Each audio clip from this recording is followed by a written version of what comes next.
Siap, Pak. Oke, baik. Tunggu sebentar ya.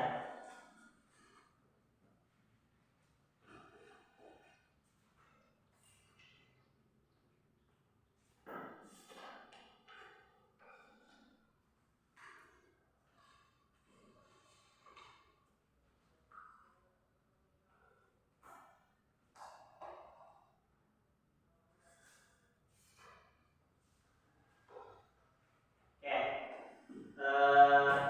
Sebelumnya kita absen dulu ya anak-anak. Ya, Pak.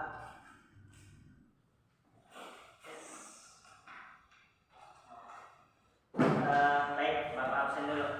Ahmad Sari Hadir, Pak. hadir ya. Muhiji Hadir, Pak. oke. Peter Hadir, Pak. Asep Asep belum datang ya? belum datang ya, Pak? Oke. Masih di jalan, Pak. Nggak ada surat izinnya.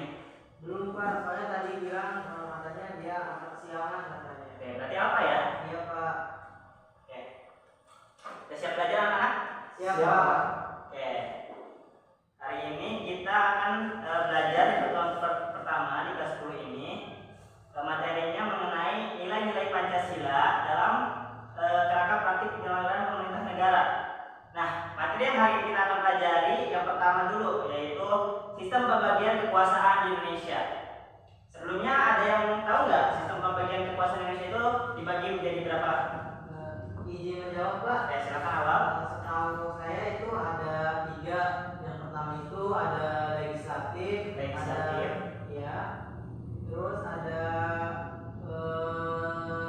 eksekutif Betul. dan juga ada yudikatif, Pak.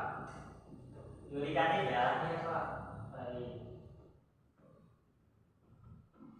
Tepuk tangan untuk awal. Nah, sebelum kita ke pembahasannya, ini kan sistem pembagian kekuasaan Indonesia. Sebelumnya ada yang tahu nggak kekuasaan itu apa? Arti kekuasaan? Saya, Pak. Silakan, Riji. Mengenai kekuasaan ya. Kekuasaan itu dapat diartikan sebagai kemampuan seseorang untuk mempengaruhi orang lain supaya melakukan sesuatu yang dia kehendaki. Ada lagi yang membantu? Cukup ya?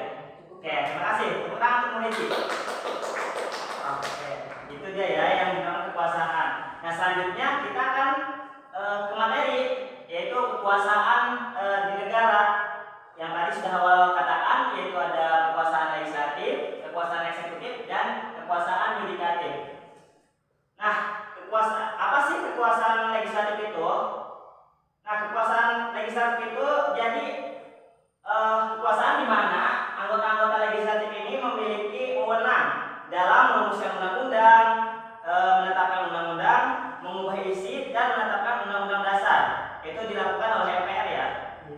Untuk melantik presiden dan wakil presiden, memberi perizinan atas tindakan-tindakan presiden, keputusan seperti keputusan perang ataupun keputusan damai dalam hubungan bilateral maupun multilateral. Itu wewenang dari lembaga legislatif. Nah, apa saja sih lembaga legislatif itu? Yang pertama ada DPR. Yang kedua ada apa? Ada yang tahu? Tadi sudah saya sebutkan. MPR, betul, Peter.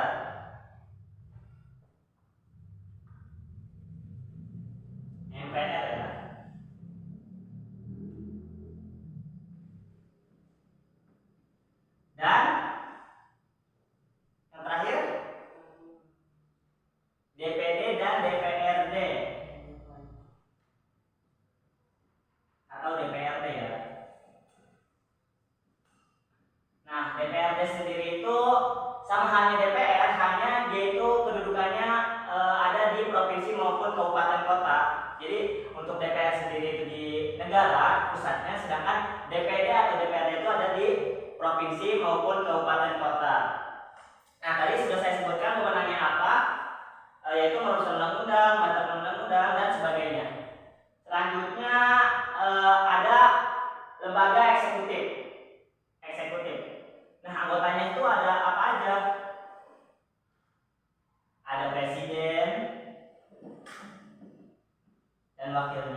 menteri-menteri.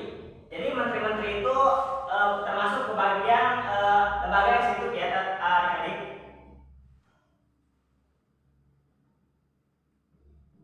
Ada yang tahu ada menteri apa aja dalam anggota eksekutif ini? Salah satu aja sebutkan, ada menteri apa aja? Ada yang tahu? Saya Pak. Ya, Menteri Kehutanan Mas. betul, Menteri Kehutanan ya. Terus selanjutnya Kalau menteri keuangan itu masuk nggak Pak? termasuk, sama aja. Satu lagi deh, siapa? Menteri apa lagi?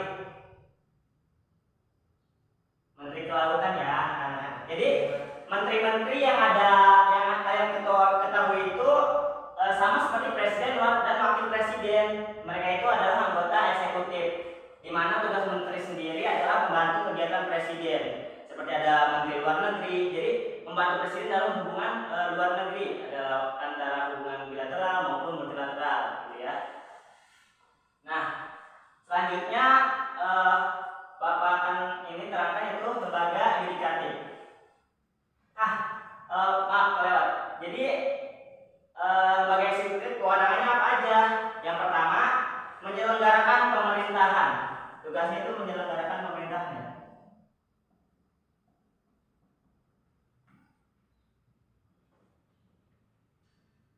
Pemerintahan.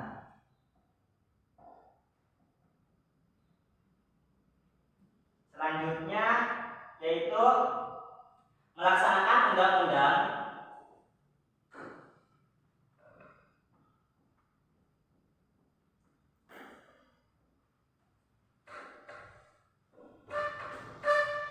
dan juga mengurus hubungan bilateral maupun multilateral.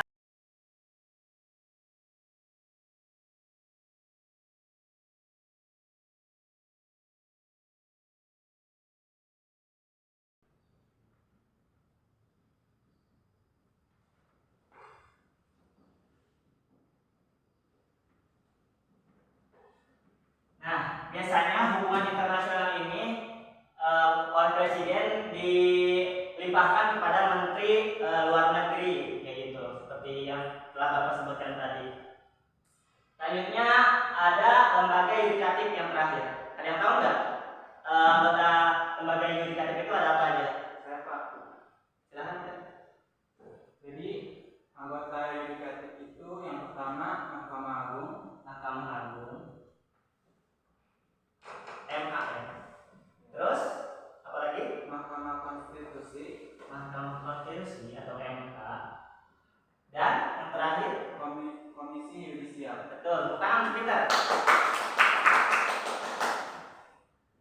Komisi Yudisial atau KY.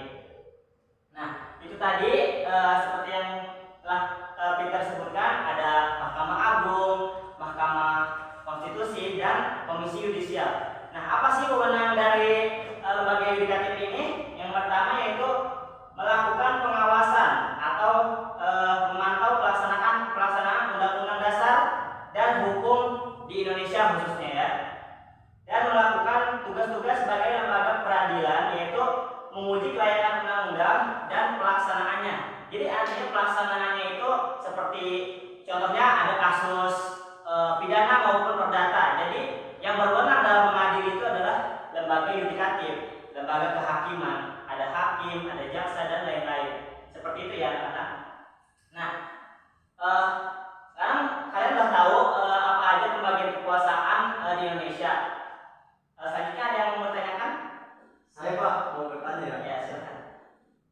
Selain DPR dan MPR, anggota legislatif juga kan terdiri dari DPD dan DPRD ya. Nah, tugas mereka itu apakah sama seperti DPR dan MPR? Tugas, jadi Bapak jawab ya. Iya. Jadi tugas DPD dan DPRD itu sebenarnya sama aja, yaitu merumuskan undang-undang. Namun biasanya DPD atau DPRD itu merumuskan undang-undang yang bermanfaat bagi otonomi daerah, artinya yang bermanfaat bagi daerahnya masing-masing. Misalkan DPD Provinsi Banten, dia merumuskan hal-hal yang baik bagi Provinsi Banten gitu. Misalkan di Provinsi Banten ini banyak tempat wisatanya. Nah, Contohnya DPD ini merumuskan undang-undang untuk melindungi terjaminnya kelestarian alam di daerah Banten itu sendiri gitu, untuk menjaga daya tarik wisatawan ke Banten. Pokoknya seperti itu ya. Jadi biasanya DPD dan DPRD itu merumuskan undang-undang yang bermanfaat bagi daerahnya masing-masing. Seperti itu, sama aja seperti DPD, DPR dan MPR. Itu. Nah, ada yang mau tanyakan lagi? Cukup. Iya, Bu. Baik. Sebelum Bapak mengakhiri pembelajaran pagi ini, ada beberapa soal yang harus kalian isi. Bapak berikan waktu 5 menit ya. Silakan diisi.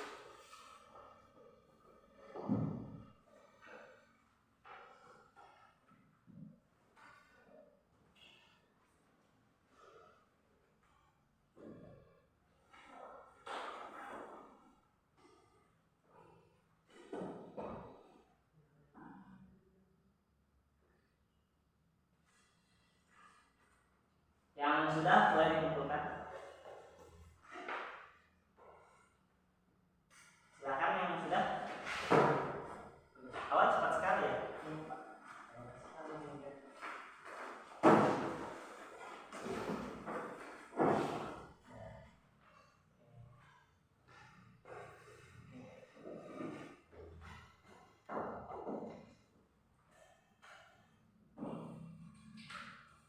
Jadi mungkin cukup untuk pembelajaran pagi hari ini.